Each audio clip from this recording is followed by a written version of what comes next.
that kind of leads into marketing, and I wanted some sort of general best practices for marketing, and I was wondering what kind of types of marketing you focus on, mainly event focused, but your overall marketing as well.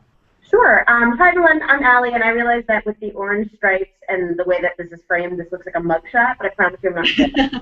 I do marketing for almost all of our major trade shows, and we run the gamut. It honestly depends on the type of event, because some of our events are very specific towards a particular genre or group of people within the organization, like tech or membership. But for something like annual meeting, it runs the gamut. We do a lot of direct mail, and that's everything from a double-sided postcard to a 200-page on-site brochure. We do email marketing, and that's both, as Allison mentioned, we also do targeted newsletters to registered attendees very close to the show. It's going to have information about their specific topic, if you're a tech person or you're an executive or you're international, and also include information about the CDB and Atlanta in specific, because that's what people want to know about when they're going to a city, especially if they've never been there before. We also do e-newsletters for our annual meeting that go to all members and prospects, and it's not only a registration tool, but also to let people know about all the great things that do happen at annual. We do advertising, both digital and print. We do promotional activities. You know, we do some fun things on site to get people engaged. And you know, I, as a marketing person, work very hand in hand with Mandy in making sure that the messages that are going out via social media are targeted or on topic, and you know, are addressing the people that we want to reach. So really, it runs the gamut. I mean, we pretty much do everything that you can think of marketing-wise. That's a lot. That's a lot of marketing. Thinking about, though, targeting new audiences, people who may not be aware of ASAE or maybe have just heard of it once or twice, how do you target and find those new audiences?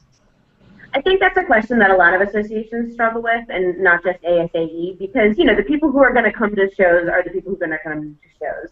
So we have a very engaged audience, and so a lot of new people come via word of mouth.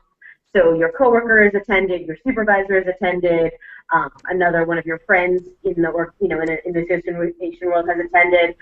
So we do have a lot of word of mouth, and we want to make sure that the emails are easy to forward to a friend. So if you see something that's interesting, you can just click a button and just type in their email, then they'll get the information. You know, it's also, we look at people who have come to other events, you know, if they want to come to different ones. What is great about ASAE is that if you are a non-member and you attend one of our conferences, you get a one-year membership in ASAE as part of that. So that automatically engages a lot of people because they realize, all right, well, I have this membership, so I might as well make use out of it. So that's sort of a big selling point both for us in event marketing, but also for membership as well. But I think it's tricky to get new audiences. But you know, we try a lot of the people who come are first timers, so we know that some of the methods that we do work. But you know, it's sort of, you know, balancing out the people. You know, you want to make sure that the people who always come are being marketed to, but you know, cultivating those new audiences. So you know, placing ads in industry publications that maybe traditionally haven't garnered a lot of registrations from that area. You know, emailing certain prospect lists. Those are sorts of things that we do to garner new people.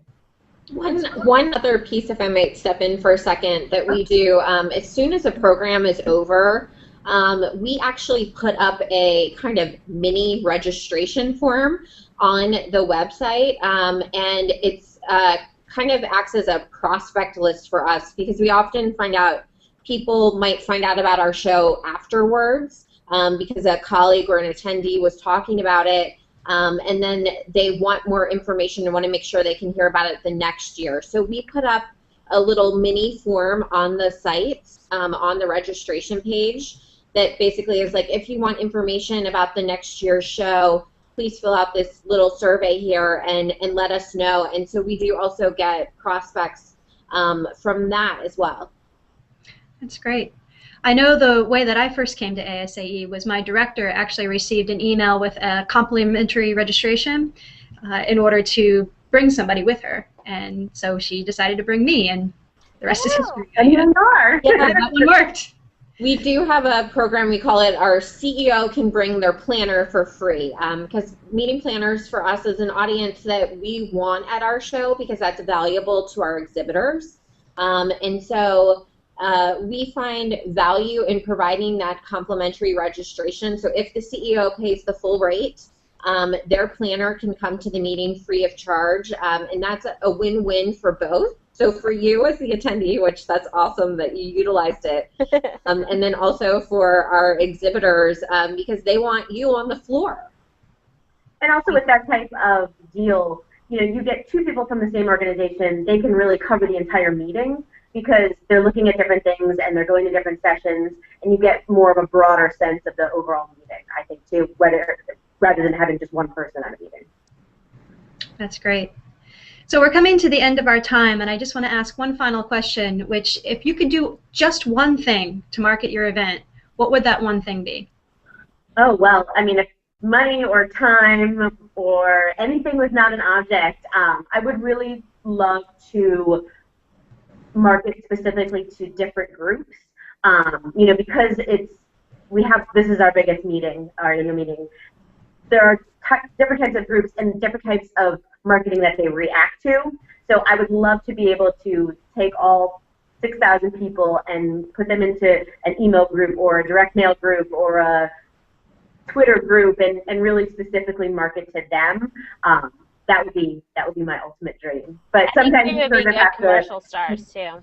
Yes, exactly. And I think that sometimes you have to sort of bundle it all together because of money or time or however the circumstances. But I would love to be able to really personalize my marketing. I think that always garners your best fruit because then people feel that you've listened to how they want information and they're going to be more likely to attend an event, I think. Just stepping in real fast, we actually did a really personalized campaign a few years ago with our springtime trade show.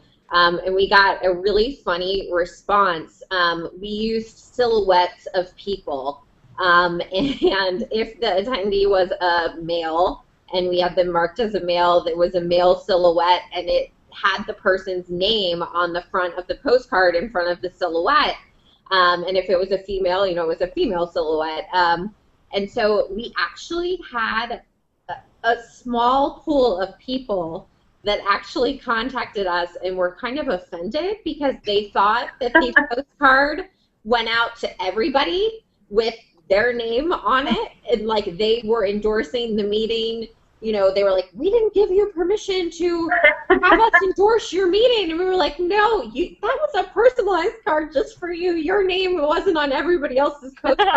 So, I didn't know about that. I didn't either. Yeah, it was kind of funny. It created confusion in the marketplace. We were trying to be cute and really personalize our touch and say, hey, Allison, come to springtime, or Allison loves springtime, or something like that. And some people didn't quite get it. So you live and learn, right?